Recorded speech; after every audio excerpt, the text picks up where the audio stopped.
అందరికీ నమస్కారం. మీనాకుమారి చదలవాడ.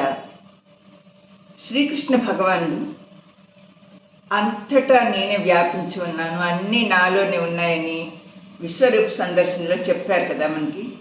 అలాగే ఇక్కడ పంచభూతాలు కూడా ఆయన దగ్గరే ఉన్నాయి, ఆయన వల్లే నడుస్తున్నాయి అనే విషయం గురించి మనం చెప్పుకుంటున్నాం. ఆ భగవానుడు ఆజ్ఞ లేనిది పంచభూతాలు కూడా మనకి ఎలా జరుగుతున్నాయి, జరిపిస్తున్నారు అనేది మనకు తెలుసుకుందాం. భూదేవి, భూమి ఓర్పుకు సహనానికి మారుపేరు. చాలా శక్తివంతమైనది. తన శక్తిని ఇంకా పెంచుకోవడం కోసం సూర్యుని చుట్టూ తిరుగుతూ ఇంకా శక్తివంతం అయిపోతుంటుంది అన్నమాట. అందువల్లే మనకి రాత్రి పగలు కూడా ఏర్పడుతున్నాయి. ఇంకా రెండవది నీరు. నీరు దీనిలో కూడా ఎన్నో శక్తులు ఉన్నాయి. ఆవిరి, మేఘం, మంచు, ఎండ, ఇవన్నీ కూడా కలిపితేనే నీరు. మూడవది గాలి, చాలా శక్తివంతమైనది. వాయుదేవుడు వాయువు దిక్కు యొక్క ప్రభు. గాలి మన చుట్టూ ఉంటుంది, కంటికి కనిపించదు. ఆకుల కదలిక వలన మనం చూస్తాం, అనుభూతిని పొందుతాం. అయితే ఈ వాయుదేవుని యొక్క వాహనం లేడి.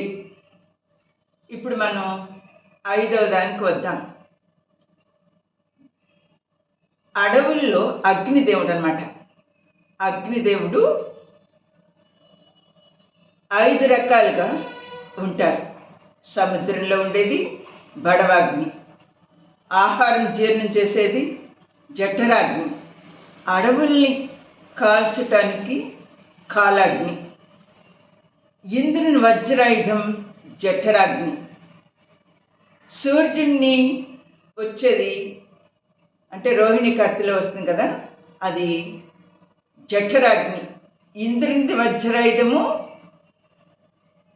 కూడా అదే. ఆకాశం గురించి చెప్పుకుందాం. ఆకాశం చాలా ప్రశాంతంగా ఉంటుంది, అంతటా వ్యాపించి ఉంటుంది.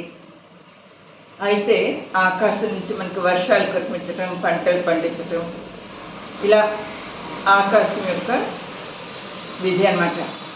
అయితే ఇలా మనం ఒక్కోసారి కొంతమంది మానవులు చెయ్యకూడని పనులు చేస్తారు. ఆ సమయంలో పంచభూతాలు ఉగ్ర రూపం చూపిస్తుంటాయి. భూమికి కోపం వచ్చిందనుకో భూకంపాలు వస్తాయి. అగ్ని కోపం వస్తే అగ్ని పర్వతాలు సైతం మంటలు వస్తాయి. మరి గాలి, ఇళ్ళు, పెద్ద పెద్ద భవనాలు, చెట్లు కూలిపోతాయి. నీరు కూడా జల ప్రవాహాలు ఉధృతంగా వస్తాయి. ఆకాశంలో పిడుగులు పడటం, చీకటిగా మారడం, ఇలా జరుగుతుంది. దీనికి కారణం ఏంటంటే మనుషులు చెయ్యకూడని పనులు చేయడం, ధర్మాన్ని పాటించకపోవటం. మనం ఎప్పుడు ధర్మ మార్గంలో నడిస్తే ఆ ధర్మమే మనని కాపాడుతుంది. ధర్మో రక్షితి రక్షితః. నా వీడియో మీకు నచ్చినట్టయితే like, share, subscribe. Meena Kumari Chadalavada.